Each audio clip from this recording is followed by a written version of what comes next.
नमस्कार, आप सभी का बहुत बहुत स्वागत है हेयर ऑन एयर पॉडकास्ट में। मैं हूं आज आपके इस शो की एंकर नेहा शर्मा। आप सभी का बहुत बहुत स्वागत है एक बार फिर से। आज हम बात करेंगे एक बहुत ही वर्तमान के बर्निंग इशू पे बात करने वाले, जो कि है हेयर लॉस। और ये बहुत ही कॉमन समस्या हो चली है, क्योंकि हम देख रहे हैं हमारा खान पान ही ऐसा है और हमारा स्क्रीन टाइम इतना ज्यादा है, हम फोन का कितना ज्यादा इस्तेमाल कर रहे हैं, हम कितना ज्यादा जो है कंप्यूटर का इस्तेमाल कर रहे हैं, जिस वजह से हमें बहुत छोटी सी उम्र में ही बालों से जुड़ी समस्याओं को फेस करना पड़ता है। तो इससे कैसे बचा जाए, हम हेयर स्मार्ट कैसे दिखे, यही हम बात करेंगे इस पॉडकास्ट के जरिए। हमारे साथ जुड़े रहिएगा। हमारे साथ है डॉक्टर मल्लिका सचदेव, जो कि बहुत ही जानी मानी डर्मेटोलॉजिस्ट है चंडीगढ़ और देश भर की। और मैम, सबसे पहले तो आपका बहुत बहुत स्वागत है हेयर ऑन एयर पॉडकास्ट में। Thank you Neha, thank you for inviting me. जी, तो हम बात करेंगे इसी टॉपिक के आसपास। हम आज जो है डिस्कशन करेंगे कि कैसे जो है लोगों को हेल्प मिल सकती है अगर वो इस तरीके की प्रॉब्लम्स फेस कर रहे हैं। लेकिन सबसे पहले मैं आपके बारे में जानना चाहूंगी कि आपने डर्मेटोलॉजिस्ट में आना कैसे चुना, और साथ ही अपने बारे में पहले कुछ बताइए। मेरी पढ़ाई बॉम्बे में हुई है। मैंने अपनी मेडिसिन भी बॉम्बे में ही करी है, और उसके बाद मैंने पोस्ट ग्रेजुएशन शुरू करी थी बॉम्बे में, बट शादी हो गई, सो मैं चंडीगढ़ आई। यहाँ पे मैंने पोस्ट ग्रेजुएट इंस्टीट्यूट मतलब पीजीआई चंडीगढ़ से मैंने डर्मेटोलॉजी करी है। 3 साल की मेरी ग्रेजुएशन थी। चॉइस मेरी अपनी थी। It was an upcoming field, so मेरे को लगा कि ऐसे फील्ड में जाऊं जहाँ पे मैं कुछ एक्स्ट्रा ऐड कर सकूं, I could contribute in some manner. So मैंने डर्मेटोलॉजी चुनी, which was a very wise decision when I look back, because मेरी लाइफ उस दिन से बदली है, and I hope I have helped my patients the best I can. ठीक है, तो देखिए, मैम ने आपको अपने बारे में बहुत कुछ बताया कि कैसे उन्होंने डर्मेटोलॉजिस्ट में वो आए और कैसे उन्होंने इसमें उपलब्धि हासिल की है और आगे बढ़ रहे हैं अपने इस फील्ड में और बहुत से लोगों की हेल्प कर रहे हैं। वो कैसे सुंदर दिखे, उनके बाल कैसे सुंदर दिखे, स्किन कैसे उनकी अच्छी हो। तो देखिए, यहाँ पर पहला सवाल मैम मैं आपसे यही पूछूंगी कि बाल झड़ना बहुत ही कॉमन समस्या है, लेकिन हमें पता कैसे चले कि हमारे बाल झड़ रहे? क्योंकि जितनी बार हम कंघी करते हैं, हम कॉम करते हैं, तो हमारे बाल कुछ एक बाल तो टूट के आते ही है, और ये एक बहुत बड़ी समस्या है। और अगर ये समस्या है तो इससे कैसे निपटा जाए? आपने एक बहुत पर्टिनेंट क्वेश्चन पूछा, बिकॉज हमारा हर पेशेंट जो आता है हमारे पास, हर पेशेंट का एक डायलॉग जरूर फिक्स्ड होता है कि मेरे बाल झड़ रहे हैं। अब वी हैव टू डिटर्मिन कि ये बाल झड़ना क्या ये नॉर्मल है या अब नॉर्मल है, बिकॉज नॉर्मल होने पे फिर हमें छेड़ना नहीं चाहिए। अप टू हम नॉर्मली कहते हैं 50 to 100 हेयर्स पर डे झड़ना नॉर्मल माना जाता है। सो अगर हमारे पेशेंट्स ये समझ लें तो हर बारी पैनिक नहीं करेंगे और हर बारी ट्रीटमेंट ढूंढने हमारे पास नहीं आएंगे। जब ये प्रॉब्लम 100 से ज्यादा हो जाती है और जो गुच्छों में गिरने लगती है, या लोगों को बॉल्डनेस दिखने लगती है, अपनी स्किन दिखने लगती है, या उनके बाल बहुत ज्यादा एक्सेसिवली टूट रहे होते हैं, तब हमारा रोल आता है इसमें। सो तब they should come to a dermatologist. So not everyone needs to be treated. It is only when it is an excess hair fall beyond 100, फिर हमारी रोल इस पिक्चर में हमारा रोल आता है। और एक और सवाल मेरा आपसे ये रहेगा, आपने कहा कि बाल गुच्छों में झड़ने लग जाते हैं, तो एक मेन रीजन माना जाता है कि हम जो बहुत ज्यादा शैम्पू कर लेते हैं या साबुन का इस्तेमाल करते हैं। अगर हम शैम्पू का ज्यादा इस्तेमाल करें या कम भी करें तो उससे क्या बाल झड़ते हैं? नहीं, ये एक मिथ है। हमारे बाल झड़ने के लिए उन बालों को 3 महीने पहले डिस्ट्रॉय होना होता है अंदर। सो रातों रात अगर आपने आज सुबह शैम्पू किया और आज कुछ गिरा, वो शैम्पू के कारण नहीं है। अगर आप गुड क्वालिटी शैम्पू यूज करो जो जेंटल हो, जिसमें बहुत केमिकल्स ना हो, तो आप रोज भी शैम्पू कर सकते हो, कोई प्रॉब्लम नहीं। हम अपने बॉडी को भी तो रोज धोते ही हैं, उसमें भी बाल हैं। So this is a myth कि आप रोज शैम्पू नहीं कर सकते।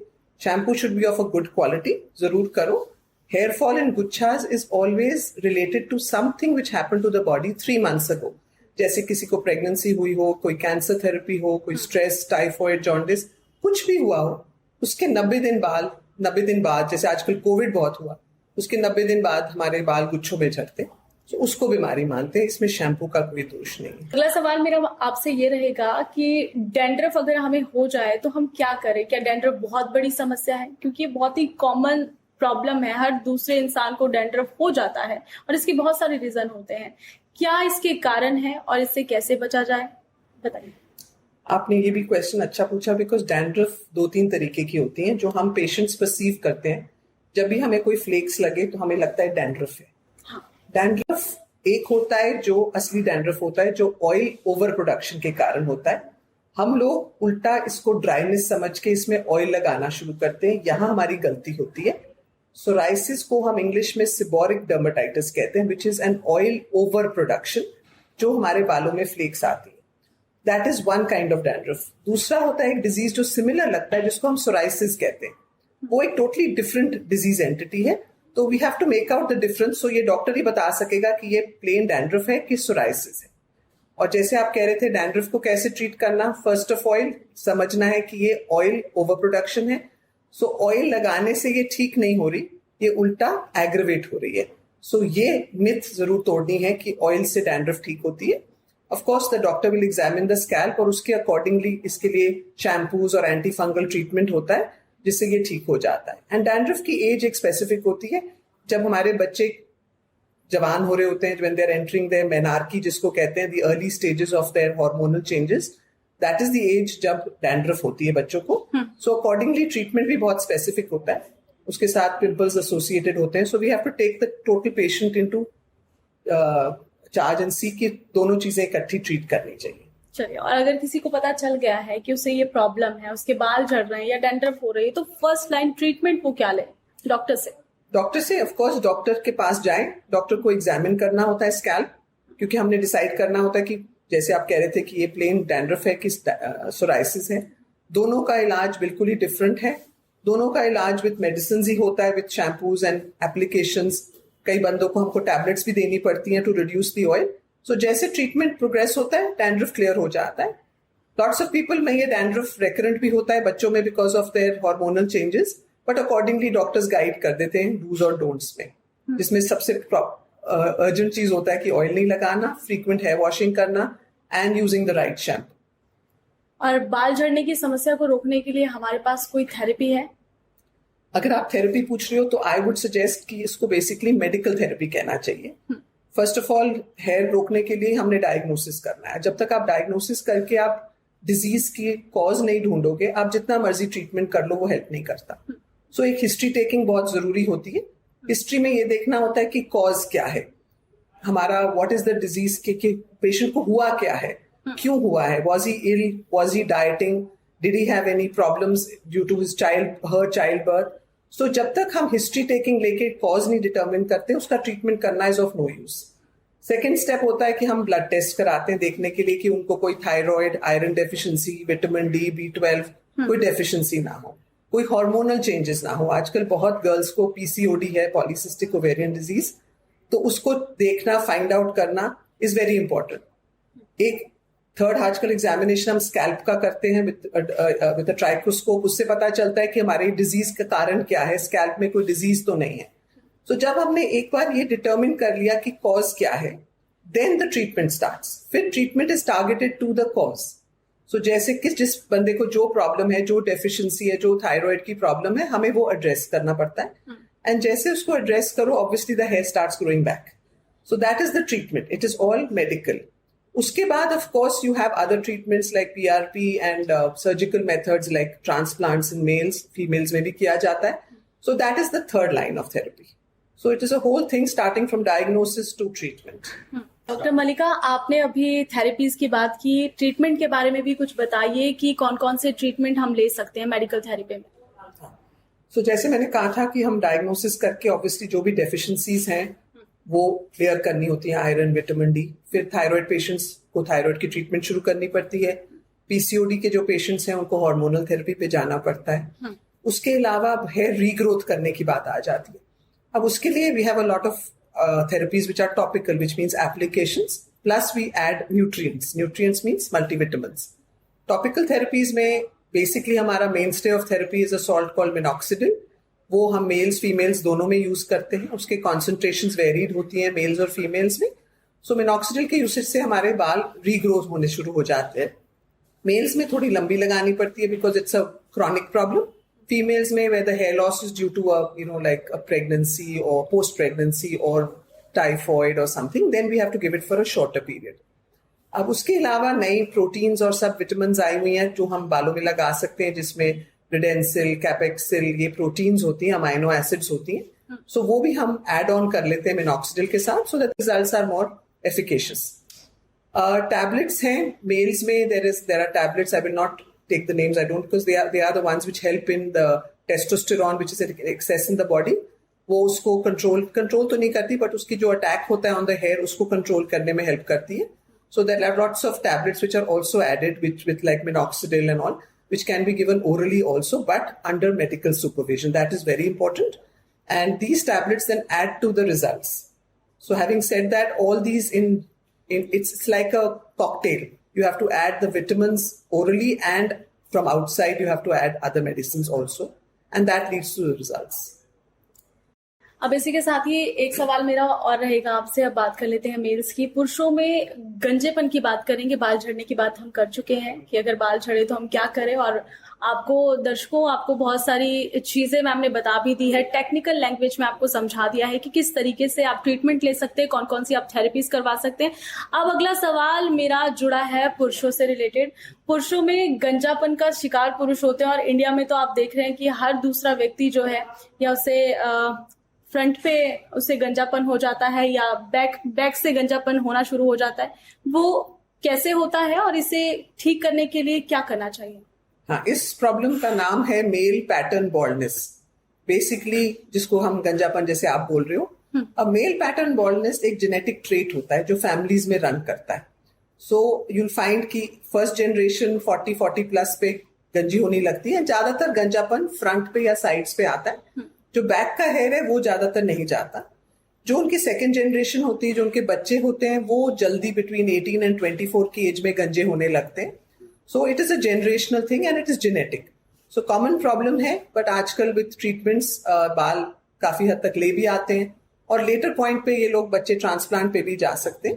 पहले हम सोचते थे ये गंजापन सिर्फ मेल्स में होता है, बट वी हैव सीन कि ये फीमेल्स में भी फ्रंट में होना शुरू हो जाता है. It's a very common problem. So इसको androgenetic alopecia कहते हैं. So it's not only localized to males but also to females now. इसी के साथ ही आपने बताया कि जो ये जनरेशन वाइज ये चलता है, अगर किसी की फैमिली में उसके पहले की जनरेशन में किसी के बाल झड़ रहे हैं तो आगे भी झड़ेंगे. तो इसमें सही एज कौन सी है? कई बार ऐसा होता है कि 18 साल की उम्र में भी बच्चों के जो बाल हैं, बच्चे ही मैं कहूँगी, उनके बाल झड़ने शुरू हो जाते हैं. इसकी सही एज कौन सी है? नहीं, जनरली यही होता है कि 18 जो सेकंड जनरेशन होता है, जैसे मैंने बताया था, उसमें बाल 18 और 24 के दरम्यान झड़ने शुरू हो जाते हैं. कितने झड़ते हैं वो उनके जेनेटिक प्रीडिस्पोजिशन पे होता है. कई के थोड़े होते हैं, कई के ज्यादा होते हैं. बट हैविंग सेड दैट, हम 18 करते रहते हैं, बट आजकल हमने क्लिनिकल प्रैक्टिस में देखा है कि 15 के बाद भी ये चीज शुरू हो जाती है, बिकॉज बच्चों की सेक्सुअल डेवलपमेंट अब जल्दी होने लग गई है. सो जो चीज 18 पे होती थी वो हम 15 में भी देख लेते हैं. बट प्रोग्रेसिव है और हर पेशेंट में डिफरेंट है. यू कैन नेवर कैटेगराइज कि इसके बाल कितने और कब झड़ेंगे. सो ये आंसर जब पेशेंट्स हमें पूछते हैं मेरा क्या होगा बाद में, it has to be very clear that we don't know what's going to happen. It depends on the sensitivity of their hair to their own testosterone. So age is any age after 15-16 now. हम आपसे ये जानेंगे कि कितने type के hair fall होते हैं. Hair fall एक बहुत बड़ा चैप्टर है. हेयर फॉल की कॉजेज जैसे हमने कहा था, देयर आर अ वैरायटी. एक को हम टीलोजिन एफ्लूवियम कहते हैं, which is the hair fall जो होता है after any sort of emotional, physical और मेंटल स्ट्रेस. उसके कारण 3 महीने बाद बाल झड़ते हैं. फिर हमारे पास एलोपेशिया होता है. एलोपेशिया में एक होता है एंड्रोजेनेटिक, जिसकी मैंने पहले बात करी थी, जिसमें आपके हेयर फॉल होता है फ्रंट में. दूसरा एक डिजीज होती है जिसको एलोपेशिया एरिएटा कहते हैं, जिसमें लोगों के स्कैल्प पे पैची लॉस होता है. वो स्मॉल पैचेस होते हैं जिसमें बाल सारे उड़ जाते हैं. ये सिर्फ सिर पे नहीं होता, ये बॉडी के कोई भी एरिया पे हो सकता है, बियर्ड, मुस्टैच, बॉडी पे. ये एक ऑटो इम्यून डिसऑर्डर है, which means it is genetic, you are born with it. ये प्रॉब्लम थायराइड के पेशेंट्स को ज्यादातर भी देखी जाती है. Then you have other kinds of baldness like male pattern baldness, जो हम बोल रहे थे, जो जेनेटिक है, जो फैमिलीज में रन करता है. देन वी हैव एलोपेशिया और hair loss which is called scarring alopecia. Scarring का मतलब होता है जिसमें बाल आने की गुंजाइश होती नहीं है, उसमें बाल टोटली चले जाते हैं. इसके बहुत कारण होते हैं. एक उसमें ऑटो इम्यून डिजीजेस होती हैं, जैसे लाइकन प्लानस कहते हैं, उसमें बाल नहीं आते. कई लोगों में होता है क्योंकि एक्सेसिव पुल करके, जैसे आप बहुत टाइट प्रोसीजर्स करो, गुत्ते टाइट बांधो, जैसे आप प्लैट्स बनाते हो बहुत टाइट, खींच के बालों को खींचते हो, तो उसमें आपका माथा चौड़ा हो जाता है, उसको ट्रैक्शनल एलोपेशिया कहते हैं। वो इवन पंजाबी सरदारों में देखा जाता है जो अपनी बियर्ड्स बहुत टाइट बांधते हैं या पगड़ी बहुत टाइट बांधते हैं, तो वहां से बाल परमानेंटली उठ जाते हैं। कई होते हैं केमिकल बर्न्स के कारण, जब आप बहुत सारे प्रोसीजर्स करो, हॉट आयरन्स यूज करो, आप केमिकल्स यूज करो, स्ट्रेटनिंग प्रोसीजर्स कराओ, इससे आपका स्कैल्प कई बार बर्न हो जाता है। सो जब ये बर्न वर्ड हो जाता है, इसको हम स्कारिंग एलोपेशिया कहते हैं, जिसमें बाल आने की गुंजाइश बहुत कम होती है। सो बालों के बहुत सारे कॉजेस होते हैं। कई कंजेनिटल होते हैं। कंजेनिटल मतलब जब बच्चे बॉर्न होते हैं, वो एक अलग ही चैप्टर है जिसमें बाल आते ही नहीं है, तो वो एक डिफरेंट टाइप ऑफ एलोपेशिया या हेयर लॉस होता है। तो अगर इस तरीके से भी हेयर लॉस होता है तो समाधान क्या है इसका, हम क्या कर सकते हैं? आपने कहा आयनिंग करने से भी बाल जो है, अगर बाल जल जाए तो वो दोबारा से हेयर ग्रोथ नहीं होगी, तो हम कर क्या सकते हैं? बालों की ग्रोथ अगर आप बाहर से करो और बर्न हो जाए, वो तो ग्रोथ रीग्रोथ हो जाती है, वो बाल को तो आप काट लो। बट अगर आपने स्कैल्प बर्न कर दिया, फिर चांसेस ऑफ हेयर ग्रोथ वापस नहीं होता, बिकॉज आपने जो स्कैल्प में रूट्स हैं आपने उसको बर्न कर लिया। तो इसका यही है कि जब करो तो कॉशियसली करो, हीट रेजिस्टेंट स्प्रेज यूज करो, और तब करो जब वाकई जरूरत हो। फ्रीक्वेंटली नहीं करना, बहुत हॉट ड्रायर्स स्ट्रेटनर्स नहीं यूज करना, कोल्ड ड्रायर्स यूज करा करो एज मच एज पॉसिबल। जितना आप अपने बालों को लेस ट्रॉमा दोगे, आपके बाल उतने ही हेल्दी होंगे। जितना उससे आप कलरिंग स्ट्रेटनिंग करोगे, उतने ही आपके रूट्स डैमेज हो जाते हैं, आपके शाफ्ट्स डैमेज हो जाते हैं, एंड फिर वो टूटने लग जाते हैं। और फिर एक स्टेज आ जाती है जब उनकी रीग्रोथ होती नहीं है। यंग एज में तब भी रीग्रोथ होने के चांसेस हैं, बट जैसे एज बढ़ती है, as it is hair follicle weak हो जाता है। तो उसके साथ जितना आप ट्रीटमेंट्स करोगे, जितना आप प्रोडक्ट्स यूसेज ओवर यूसेज करोगे और रॉन्ग यूसेज करोगे, तो आपके बाल उतने ही वीक हो जाते हैं। अब आपने कहा कि बाल जो है वो कटिंग कर दो बालों की, लेकिन हेयर ग्रोथ जो है वो तो स्कैल्प से होगा। हाँ, नहीं, मेरा ये मतलब नहीं था। मेरा मतलब था कि जो बाल आपने बर्न कर लिए हैं, उनको उतारने के लिए आप उनको कट कर दो। वो तो चलो समाधान मिल जाता है, बट अगर स्कैल्प को बर्न कर लो, फिर आपके रूट्स बर्न हो गए, फिर आपके बाल नहीं आएंगे। So you have to make sure कि जो भी प्रोसीजर्स होते हैं वो थॉट प्रोसेस लेके किया जाए, not just for the sake of the beauty process. और आपके बाल भी बहुत शाइनिंग है, मैं देख रही हूँ। इसका राज क्या है? सी, बालों में बहुत चीजें जाती हैं। इट्स नॉट ओनली कि आप क्या यूज करते हो। Beauty starts from with in, so it depends on आपका न्यूट्रिशनल इनटेक। ये बहुत जरूरी चैप्टर है। मैं बच्चों को सबको कहती हूँ कि आपकी न्यूट्रिशन बैलेंस्ड होनी चाहिए। आजकल डाइटरी फैड्स हो रहे हैं, लोग कई चीजों पे न्यूट्रिशनिस्ट से पूछ के अपनी डाइट लेते हैं कि ये खाना है, ये मत खाओ। अ बैलेंस्ड डाइट जो हमारे इंडियन घरों में बनता है वो बहुत ही न्यूट्रिशियस होता है। आप वेजिटेरियन भी हो तब भी बहुत न्यूट्रिशियस होता है। सो ये चीजें आप नेचुरल मात्रा में खाओ, रूटीन में खाओ, चेंज मत करो, स्टॉप मत करो, रिड्यूस मत करो। फ्लूइड इनटेक एडिक्वेट होना चाहिए, फ्रूट इनटेक एडिक्वेट होना चाहिए, sleep should be proper in the right quantity. Stress levels कम करो, बहुत ज्यादा स्ट्रेस है आजकल बच्चों में, स्ट्रेस लेवल्स कम करो। विद जब आपकी इंटरनल हैप्पीनेस होगी, आपकी एक्सटर्नल अपने आप ही बेटर हो जाता है। सो ये सबसे जरूरी, हमारी ग्रास रूट है जो, उसको पकड़ो। उसके बाद ऑफ कोर्स आपके न्यूट्रिशनल प्रॉब्लम के बाद आपकी जो आप प्रोडक्ट्स यूज करते हैं, they should be of good quality. There is no need to do excess products. A shampoo, a conditioner of good quality is good. हमारे ग्रैंड पेरेंट्स साबुन यूज करते थे, there was no problem, they had very good hair because their nutrition was very healthy. So stick to a good product which suits you. अगर आपको कुछ suit करेगा वो second person को नहीं करेगा। मैं पेशेंट्स मेरे को पूछते हैं शैम्पू क्या यूज करूं, यू बी सरप्राइज। किसी को, I will not take names, किसी को एक ब्रांड सूट करता है, किसी को दूसरा ब्रांड सूट करता है। इट्स फाइन, जो आपके बालों को सूट करता है उसको यूज करो। वॉश फ्रीक्वेंटली, सिर रोज धोने में, हफ्ते में 3 बार धोने में कोई प्रॉब्लम नहीं है। कंडीशनर की जरूरत है, अगर ड्राई हेयर है तो यूज करो, ऑयली हेयर है तो you don't need a conditioner. Oil की बिल्कुल जरूरत नहीं है, बिकॉज भगवान ने हमारे हर हेयर फॉलिकल के साथ 2 सेबेशियस ग्लैंड्स, मतलब ऑयल के ग्लैंड्स दिए हुए हैं। So that is enough. So too much is not good. Stick to a basic routine and with your internal and external things your hair will be healthy. Of course कोई बीमारी हो तो उसके लिए हम बैठे हुए हैं। आपने खान पान की अभी बात की, हमें कौन कौन से फ्रूट्स खाने चाहिए, कौन कौन सी ऐसी स्पेसिफिक दालें खानी चाहिए, खाने में हम क्या कुछ ऐड ऑन करें कि हमारे बालों की हेयर ग्रोथ अच्छी हो और बाल झड़ने की समस्या भी हमें ना हो?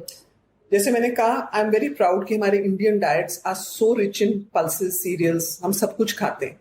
ये जो हमारी चीजें हमारे इंडिया में मिलती हैं, वो I think half the products are not available abroad. आप हमारी दालें देख लो, आप कोई भी दाल, मैं नाम क्या लूं, हमारी कोई भी dal is very rich in proteins. And it's a poor man's meal, anyone can afford it. So आप अगर मात्रा ठीक हो, प्रोटीन्स दालों में खाओ. दालों के साथ हमारे जो सीरियल्स होते हैं, हम आटा, चावल, इनको भी इन राइट अमाउंट्स खाना जरूरी है. बिकॉज हमारी बॉडी में एक बैलेंस होना चाहिए of all nutrients.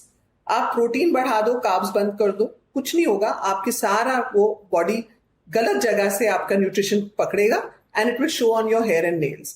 So eating dal, sabzi, fruit, all fruits are healthy. There is nothing, it gives different amounts of minerals. So each mineral has its own role. So you don't have to be dogmatic, I have to have only this fruit for my hair. No. Food has to be taken as we eat it at home. This is something I tell everyone. जो घर में मम बनाते हैं, वही खाना सब ने in routine amounts खाओ. Overdosing किसी की नहीं करनी. We don't want to become obese and fat. But everything in the right amounts, including fruits, vegetables, water intake, fluid intake, all should be in the right, and all foods are good, except of course too much of fat. अब हम बात करेंगे hair transplant की. Hair transplant और hair weaving में क्या कुछ फर्क है? हमें कौन सा ऑप्शन चुनना चाहिए? ये टोटली डिफरेंट टेक्नोलॉजीज है. हेयर ट्रांसप्लांट एक सर्जिकल प्रोसीजर है. सर्जिकल मीन्स हम आपके अपने बाल जो पीछे से होते हैं, जो हमारी ग्रोथ नेचुरल अच्छी हेल्दी है, वहां से बाल निकाल के आप फ्रंट में लगाते हो जहां से बाल उड़े हुए हैं. आजकल तो हम सिर्फ पीछे से नहीं, आजकल तो इवन चेस्ट से, बियर्ड से भी बाल निकाल के यहाँ पे लगाए जाते हैं, जिन लोगों के पीछे adequate amount of hair follicles ना हो. सो ये एक सर्जिकल प्रोसीजर है. बाल निकालते हैं, फिर इसको फ्रंट में लगाते हैं.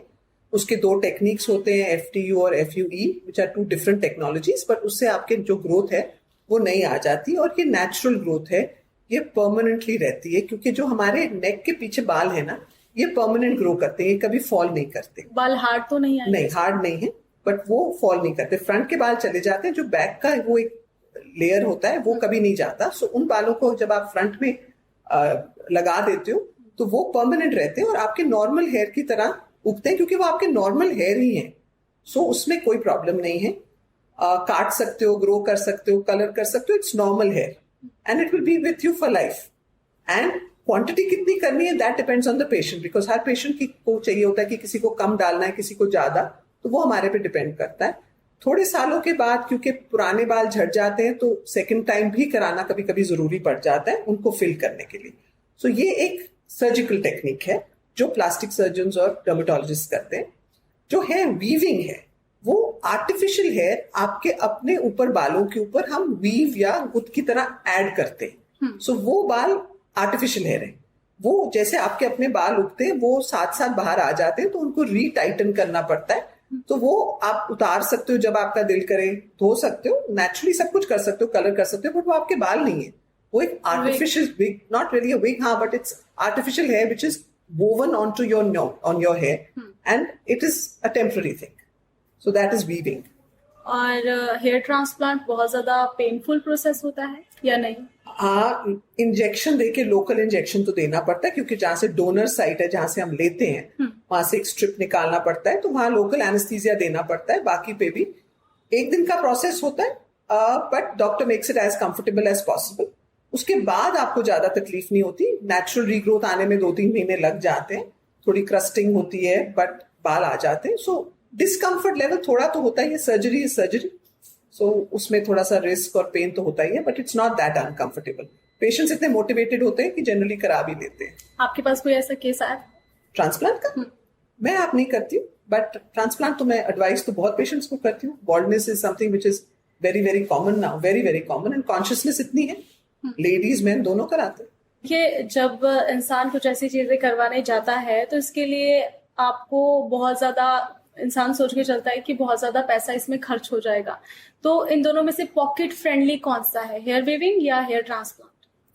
अगर आप लॉन्ग रन में देखोगे तो ट्रांसप्लांट इजी हो जाता है, क्योंकि एक लाइफ लॉन्ग प्रोसीजर हो गया है जिसमें आपने 1 टाइम एक्सपेंस किया है.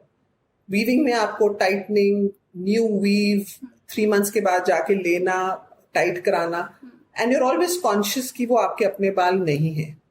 जो नेचुरली आपको फीलिंग ऑफ कॉन्फिडेंस आता है वो आपको ट्रांसप्लांट से आता है, because you feel you are normal. By feel you are normal. So it is your own hair. You can grow it, cut it, color it, pull it, wear any, do anything with it, any style. You can turn, twist, blow dry. You can do whatever you like. So not only financially, but emotionally, psychologically, even cosmetically, it is a much better procedure. Weaving तब की जाती है जब कोई initially doesn't want to go through the pain of it, cannot afford it, or has some bleeding tendency, या कोई diabetic हो, कोई जिसको हम surgery anesthesia ना दे सके, या जिसके बालों में scarring alopecia हो, जिसमें transplant बहुत effective नहीं होता, वो बालों को accept नहीं करता. So ऐसी थोड़ी थोड़ी रीजंस मेडिकली होती हैं जो नहीं करा सकता या नहीं कराना चाहे. कई लोग को में डर होता है अबाउट सर्जिकल प्रोसीजर, अब वो नहीं कराता, तो उसके लिए as a temporary procedure weaving करा के. But in the long run, if given a choice, I would say a transplant would be a much more sensible option. यानी कि आप खूबसूरत बाल चाहते हो तो आपको हेयर ट्रांसप्लांट ही करवाना बेटर ऑप्शन होगा. तो अब हम बात करेंगे मिथ्स की, क्योंकि बहुत सारी मिथ्स भी है डॉक्टर. क्योंकि कहा जाता है कि आप अगर बहुत ज्यादा ऑयलिंग करते हो तो आपके बाल झड़ते हैं. कुछ कहते हैं ऑयलिंग करनी चाहिए, क्योंकि हम देखते आ रहे हैं इंडियन फैमिलीज में तो यही होता है कि दादी नानी जो है पकड़ पकड़ के बच्चों के सर में तेल लगाते हैं कि तेरे बाल लंबे होंगे और कस के चोटी बांध देते हैं. तो इसमें ये मिथ है या फिर सच में बाल लंबे होते हैं? नहीं, ये मिथ को मैं लड़ते हुए मेरे को 36 साल हो गए. It is a very difficult thing to clear because it is so deeply ingrained in our value system. And I don't blame them. उस टाइम उनको समझ नहीं थी, उनको लगता था आप न्यूट्रिशन दे रहे हो. बट जो हमारे बालों को न्यूट्रिशन मिलता है वो हमारे इंटरनली मिलता है. हमारे ब्लड वेसल्स जो हमारे हेयर फॉलिकल्स को फीड करते हैं वो इंटरनली होता है. सो जो आप खा रहे हो वो आपको हेल्प कर रहा है. बाहर से वो oil, in fact oil problem create करता है. क्योंकि जिसको डैंड्रफ है, आपने ऑयल ऐड किया, डैंड्रफ बढ़ जाती है, उसके कारण हेयर फॉल हो जाता है. जिन बच्चों को एक्ने हैं उनको पिंपल्स होने लग जाते हैं. So you are not helping. So ये मिथ को तो बिल्कुल क्लियर कर देना चाहिए कि ऑयल लगाना चाहिए, कोई जरूरत नहीं है. कंडीशनर और सीरम्स आर इनफ. अगर आपके बाल ड्राई हैं और आप फ्रिजी हैं, उनको थोड़ा सॉफ्ट करना चाहो तो एक्सटर्नली कर लो. स्कैल्प पे कुछ मत टच करो, because as I said earlier, हर फॉलिकल के साथ हमारे पास 2 ग्लैंड्स हैं जो ऑयल ग्लैंड्स हैं. सो जितनी नरिशमेंट हमें चाहिए, जितनी हमें स्मूथनिंग और शाइन चाहिए, वो हमको मिल रही है. एक्सटर्नली बिल्कुल नहीं लगाना. और जो आपने कहा कि वो जोर जोर से खींच के बांधते थे, उससे वही प्रॉब्लम हो जाती है कि बाल टूट जाते हैं और लोगों के माथे बढ़ जाते हैं, ट्रैक्शनल एलोपेशिया हो जाता है. So you should be gentle with the hair with no oil. एक और बहुत बड़ी मिथ है कि जूड़ा करने से बाल लंबे होते हैं और गुत्थ करने से बाल लंबे होते हैं. क्योंकि मेरी दादी कहती थी कि जो बेल होती है ना पौधे की, उसको भी एक सहारा चाहिए होता है. तो आप अगर गुत्थ करोगे तो आपके बाल लंबे होंगे. इसीलिए मैं भी चोटी बांध के रखती थी. तो इसमें कितनी सच्चाई है? नहीं, बिल्कुल सच्चाई नहीं है. बाल खुले रखने या बांधने से इनफैक्ट ज्यादा टाइट करने से आप इनफैक्ट बालों को तोड़ भी रहे हो और खींच के माथा बड़ा कर रहे हो. और इनफैक्ट आप देखोगे इवन छोटे बच्चों में जो सरदार बॉयज होते हैं, वो पटका इतनी जोर से बांधते हैं कि उनके हेयर के कोने में छोटे छोटे दाने हो जाते हैं because of the pull. So too much pull, too much tightness is not good for hair. You are breaking it and you are creating a alopecia problem.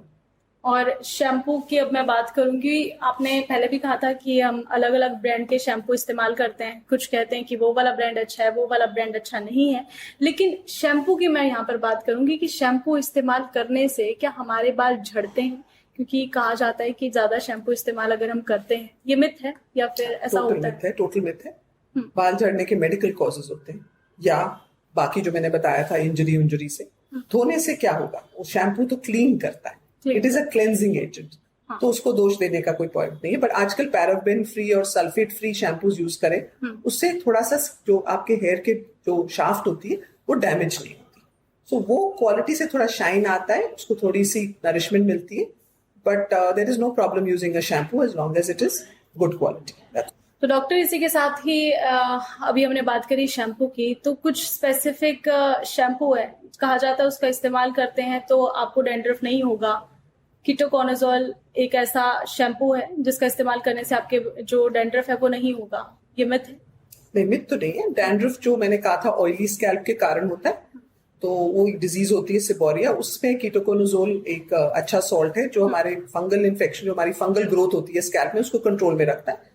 वो हमारे डैंड्रफ को ठीक नहीं कर रहा, वो हमारे डैंड्रफ को कंट्रोल में रखना है. कई बार डैंड्रफ आउट ऑफ कंट्रोल हो जाती है तो फिर मेडिसिन की जरूरत होती है.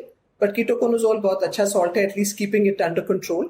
इनफैक्ट इवन गंजेपन में, मेल पैटर्न बॉल्डनेस में भी हम कीटोकोनाजोल यूज करते हैं, बिकॉज वो एक हमारे हेयर ग्रोथ में भी हेल्प करता है. So it is a good salt, but it should be used under medical supervision. Doctor Malika, आपका बहुत बहुत शुक्रिया कि आपने अपना कीमती समय दिया और बहुत अच्छी जानकारी आपने हमारे दर्शकों के साथ साझा किया। आई होप कि सभी के लिए ये बहुत ही हेल्पफुल होगा और उन्हें हेयर स्मार्ट बनाने में ये सहयोग करेगा। Thank you, Neha. I hope this was informative to my patients and I had a lovely time. Thank you so much. तो दर्शकों, आप सभी का भी बहुत बहुत शुक्रिया, आप लास्ट तक हमारे साथ जुड़े रहे। आई होप कि आपको जितने भी सवाल जवाब हमने डॉक्टर के साथ किए उसमें आपको हेल्प मिली होगी, आपकी समस्याओं का समाधान हुआ होगा।